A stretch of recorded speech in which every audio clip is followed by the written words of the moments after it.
1 घंटे अम्मा जी मंदिर में पूजा पाठ करे, 5 पूजा करके आए, तो बहू बेटी में भेद रखे तो अपनी नजरों में धार्मिक हो सकती है, लेकिन भगवान की नजरों में धार्मिक कभी नहीं हो सकती है। मान्य थोड़ा सा बदलिए, स्वभाव बदलिए, घर बदल जाएगा, बुढ़ापा आराम से कटेगा। सोचना है, बुजुर्गों को थोड़ी सी जीवन शैली बदलना पड़ेगी, आज की विचारधारा में जीना होगा।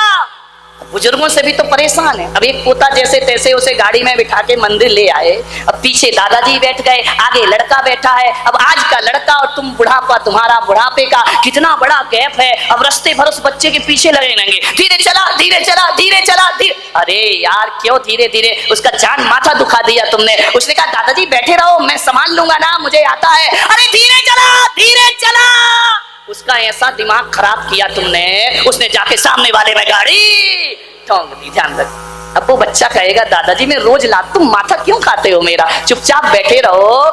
जब गाड़ी में इतनी स्पीड है तो क्यों पीछे लगे रहते, धीरे चला और धीरे ही चलना है, उतर जाओ चले जाओ मंदिर।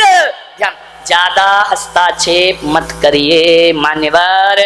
बहू कहाँ जा रही कहाँ आ रही बार बार टोकोगे, दिन भर महाराज के पास रहती है, दिन भर यहाँ घूमते रहती है, उसी में लगी रहती है, बहू का माथा खराब हो जाएगा। ध्यान, जमाना बदल गया है, अब वो बेटे नहीं है कि तुम बोलो 14 साल का वनवास तो राम जी बीवी को लेके चले जाएं।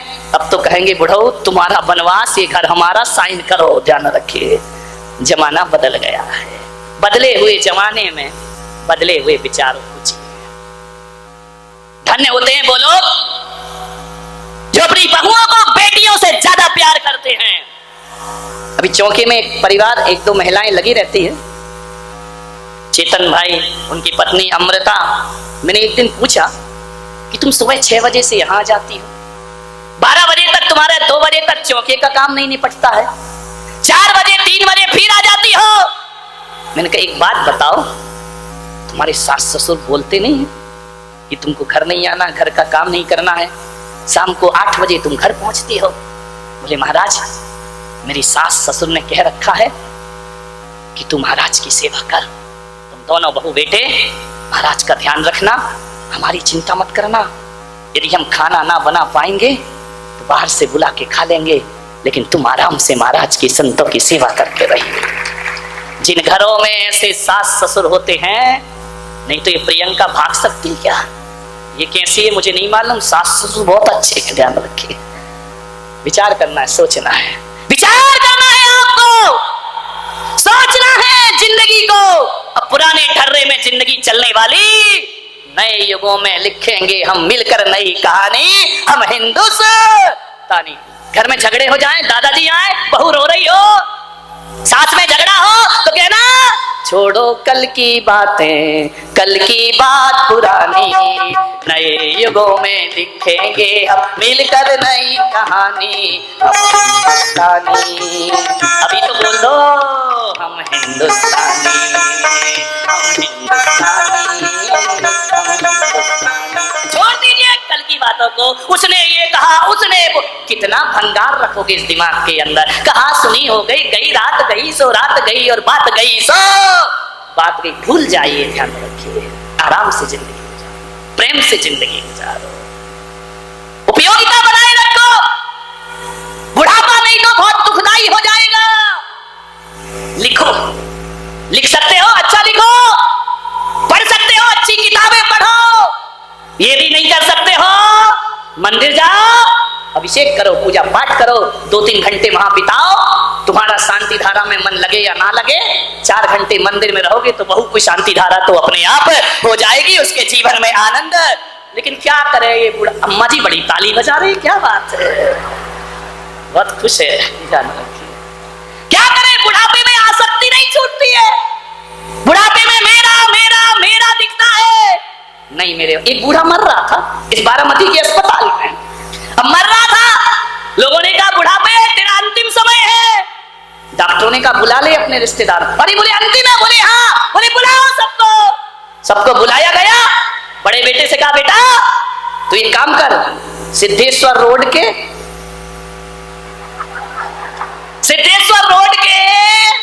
20 बंगले तू ले ले। 20 बंगले? हाँ।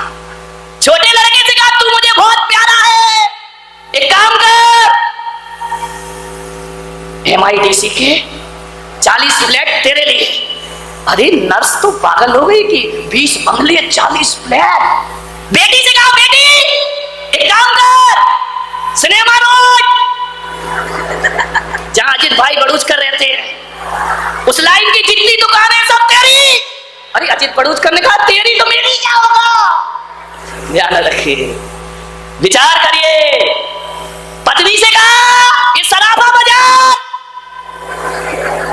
पूरा तेरा, चाहे वो अतुल सेठ की दुकान हो, किशोर सेठ की, चाहे शांति सेठ की हो, चाहे अरहदास की, सब तेरी। नर्स ने कहा पत्नी से उसकी कितनी सौभाग्यशाली है, कितनी जायदाद तेरा पति, ऐसी कौन सी किस्मत पाई थी, 40 बंगले 20 फ्लैट पूरा बाजार, कितनी सौभाग्यशाली है तो मरने के बाद इतनी संपदा छोड़ के जाएगा तेरा पति। पत्नी ने नर्स को ऊपर से नीचे तक देखा, बोले काय की सौभाग्यशाली? बोले क्यों? बोले काय की जमीन जायदाद? तो बोले ये सब तुझे दे तो रहा है। अरे बोले दे नहीं रहा है, ये पेपर बांटता है। सासुओं से निवेदन है पड़ोसिन की बहू की ज्यादा प्रशंसा मत किया कर अपनी बहू के सामने। देखा तू क्या करती है, वो देख फलाने की बहू कितनी अच्छी है, तो फिर वो एक बार सुनेगी, 2 बार सुनेगी, तीसरी बार कहेगी बुढ़िया तुझे ज्यादा अच्छी लग रही तो वहीं जाके रह ले, मेरे साथ काहे को रह रही है।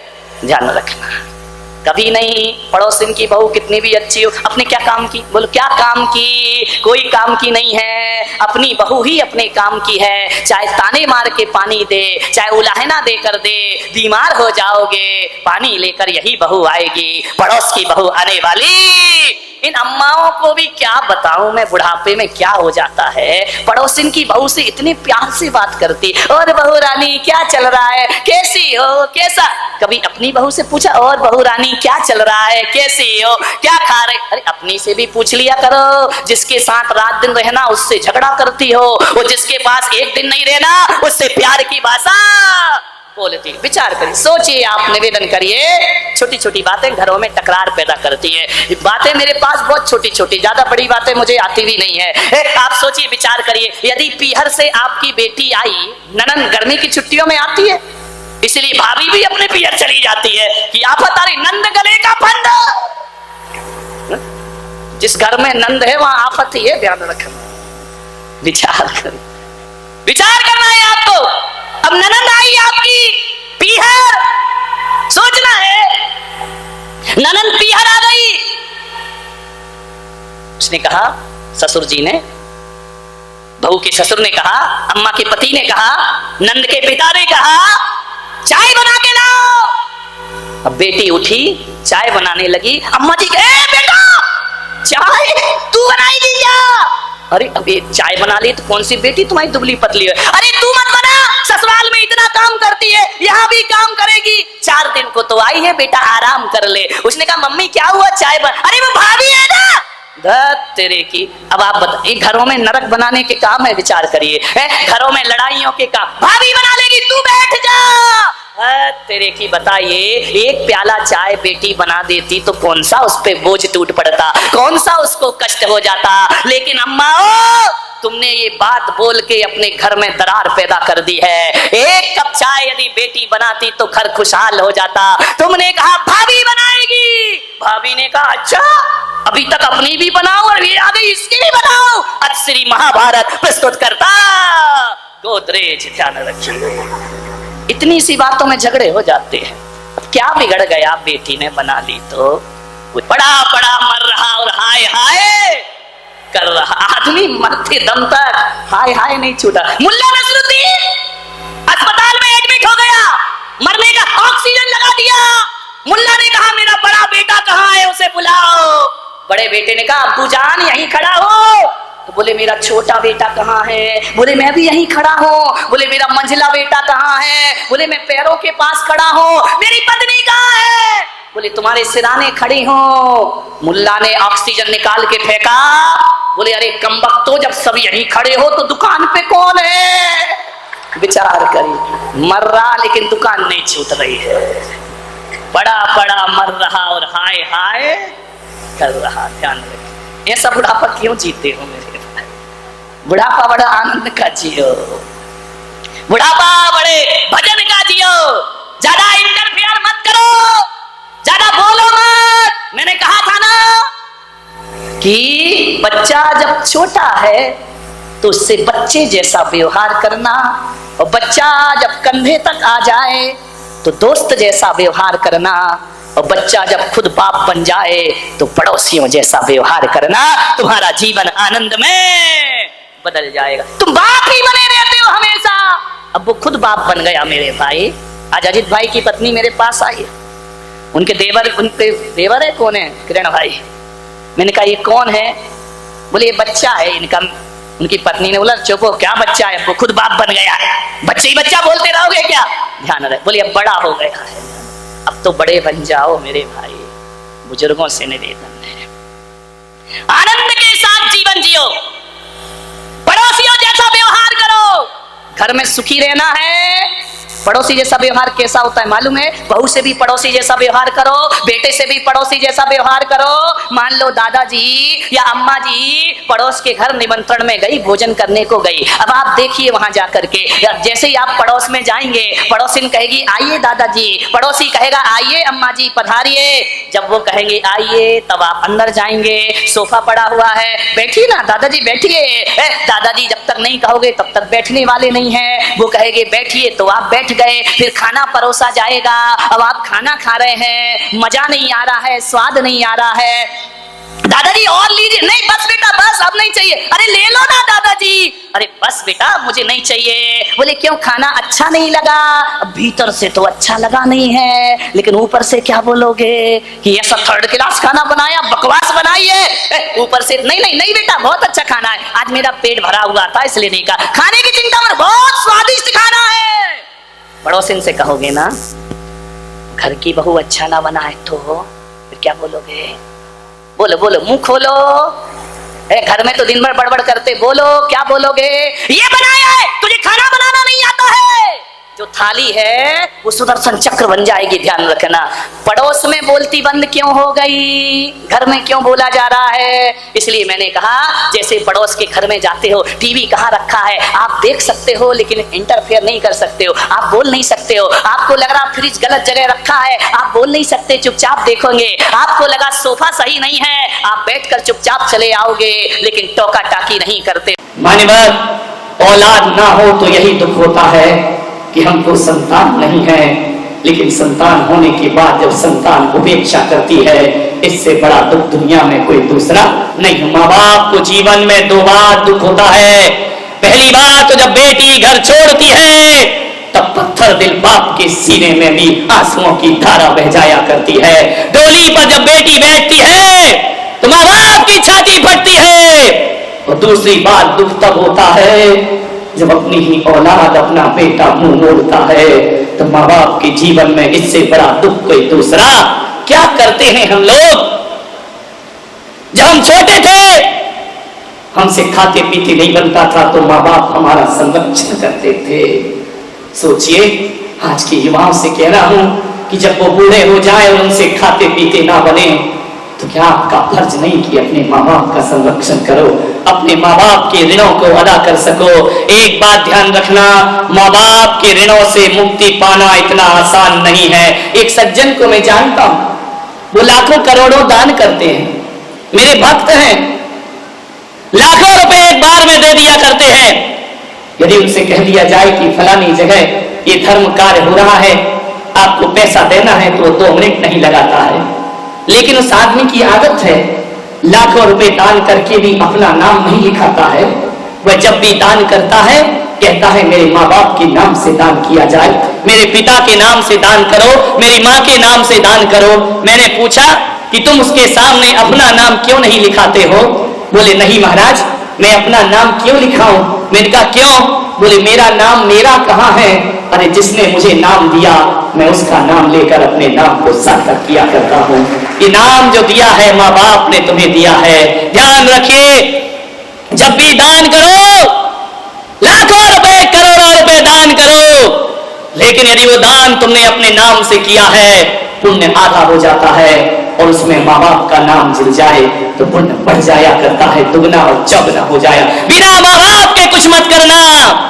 मैं भी डबरा में था, लक्ष्मी नारायण मंदिर में मेरा प्रवचन हुआ। नरोत्तम जी शर्मा जो वहां पर मंत्री हैं, वह मुझे लेकर के गए कि मेरे लक्ष्मी नारायण मंदिर में आपका उपदेश होना चाहिए। मैं गया और जाकर के मैंने जैसे उस मंदिर को देखा, मैंने उसके पेट पर हाथ रखा। मालूम है कैसा है वह मंदिर? होगा बहुत खूबसूरत। लोग कहते हैं इतना सुंदर मंदिर है, कितनी अच्छी नक्काशी है, कितना बढ़िया व्यवस्था है। मैंने वो सब नहीं देखा। जैसे ही मैं मंदिर में पहुंचा तो मैं क्या देखता हूं, मंदिर के दरवाजों में उनके माता पिता के स्टैच्यू लगे हुए हैं, हाथ जोड़कर वे भगवान के सामने खड़े। मैंने कहा ये किसकी मूर्ति है? मालूम है वो शख्स क्या बोलते हैं कि अंदर जो भगवान बैठा है वो दुनिया के लक्ष्मी नारायण है, बाहर जो खड़े हैं ये मेरे लक्ष्मी नारायण हैं। इन्होंने मुझे बनाया है, इसलिए मंदिर बनाने से पहले मैंने माँ बाप की मूर्तियों का निर्माण। धन्य होते हैं ऐसे लोग। अरे ऋण अदा करो माँ बाप का। नादान होते हैं वो लोग जो मंदिरों में जाकर भगवान को माथा टेकते हैं। मैं विरोध नहीं करूंगा, मैं खुद मंदिर में जाकर भगवान को माथा टेकता हूं, लेकिन एक बात कहूंगा ग्वालियर वालों कि मंदिरों में भगवान को हम नमस्कार करते हैं, पूजा करते हैं। एक बात तो कभी सोचा करो कि मंदिर में हम उस भगवान की पूजा करते हैं जिसको हम ही बनाते हैं और हम ही पूजने लगते हैं। अरे मंदिर में वो भगवान है जिसका निर्माण हम करते हैं, और घर में तो वो भगवान है जो हमारा निर्माण किया करते हैं, जिसने हमें बनाया है। मैं सोचता हूं कि पत्थर की भगवान से पहले जीते जागते भगवान की पूजा होना चाहिए, उनकी भक्ति होना चाहिए। उन्हें मन के मंदिर में बिठाइए, जहां कहीं भी कुछ करो। मैं आज युवाओं से कहूंगा कि बिना माँ बाप के किया दान पुण्य धर्म जीवन में किसी काम के नहीं हुआ करता है। कुछ बनवाओ, एक कमरा माँ बाप के नाम से बनवाइए। अपना नाम रोशन करने से कोई महान नहीं होता है, बल्कि माँ बाप का नाम रोशन करने से जीवन महान हो जाया करता है। माँ से बड़ा क्या होगा? एक आदमी को जेल अदालत में भेजा गया। अदालत में कहा गया गीता पर हाथ रखो और कसम खाओ कि सच बोलेंगे। उसने कहा कि जज साहब मैं गीता पे हाथ रख के कसम खा सकता हूं, लेकिन ये नहीं कह सकता हूं कि मैं सच बोलूंगा, क्योंकि ऐसा तो आपके दरबार में रोज हुआ करता है। और यदि आपको मुझसे सच सुनना है तो जज साहब ने कहा हाँ ये सच का दरबार है। तो बोले कानून के सामने यदि मैं सच बोलूंगा तो गीता पर हाथ तो रखना मेरे लिए कोई बड़ी बात नहीं है। मैं चाहता हूं मेरी 80 साल की माँ है, उसे अदालत में खड़ा करो। यदि मैंने उसके चरणों में हाथ रख दिया तो ये बंदा जिंदगी में कभी झूठ नहीं बोल पाएगा, क्योंकि मेरे लिए गीता से बड़ी मेरी माँ है, रामायण से बड़ी मेरी माँ है। मान्यवर ऐसा कह के उसने अपनी माँ की कीमत नहीं बढ़ाई, बल्कि भरी अदालत में बेटे होने का दायित्व पूरा कर दिया। ध्यान रखिए, माँ से बड़ा कौन होता है? आपसे निवेदन करूंगा, आपके पास मोबाइल है, अधिकतर मोबाइलों में भगवान की फोटो है, मेरी फोटो भी लगा रखी है लोगों ने मोबाइलों में। मैं आपसे कहता हूं चाहे मोबाइल हो या पर्स हो, किसी और की तस्वीर हो या ना हो, अपने माँ बाप की तस्वीर अपने पर्स में जरूर रखा करो। अपने माँ बाप की तस्वीर अपने मोबाइल में जरूर लगाओ। अपने माँ बाप की तस्वीर अपने लैपटॉप में लगा करके रखो, और जब जब वह तस्वीर देखो तो देख करके ये सोचना कि वो तस्वीर है जिसने मेरी तकदीर बनाई है। इस तस्वीर को मैं रोज सुबह उठ करके प्रणाम किया करता हूं। आज डॉक्टर, इंजीनियर, IAS अफसर, IPS अफसर आप जो भी बनते हैं, ये मत सोचो कि आप अपनी काबिलियत से बने हैं। इसे बनाने में माँ बाप का भी बहुत गहरा हाथ हुआ करता है। उन्होंने अपने अरमानों का गला घोंटा है, उन्होंने अपनी आवश्यकताओं को कटौती की है, उन्होंने तुम्हारे लिए पैसा इकट्ठा किया है, तब जाकर के जिंदगी के इस ओहदे पर तुम पहुंचे। आज जो भी तुम हो, एक बात ध्यान रखना, मैं आज संत बनकर यहां प्रवचन कर रहा हूं, तो एक बात ध्यान रखिए, इसमें केवल मेरा हाथ नहीं है, इसमें हमारी माँ का भी बहुत बड़ा हाथ हुआ करता है। यदि परिवार सहयोग नहीं करता तो कौन माँ है जो अपनी औलाद को अपने से दूर कर सकती है? एक बात ध्यान रखना, कन्यादान तो हर माँ करती है, लेकिन बिरली होती है माँ जो बेटे का दान समाज के लिए कर दिया करती है। विचार करिए, मैंने घर छोड़ा, संन्यास लिया, मेरी माँ ने कहा कि मैं भी तुम्हारे साथ रहूंगी। मैं ना नहीं कर पाया। दुनिया की नजरों में कुछ भी हो, लेकिन मैं एक चीज कह सकता हूं कि मैंने घर छोड़ा है भगवान के लिए और उसने घर छोड़ा है औलाद के लिए। ध्यान रखिए,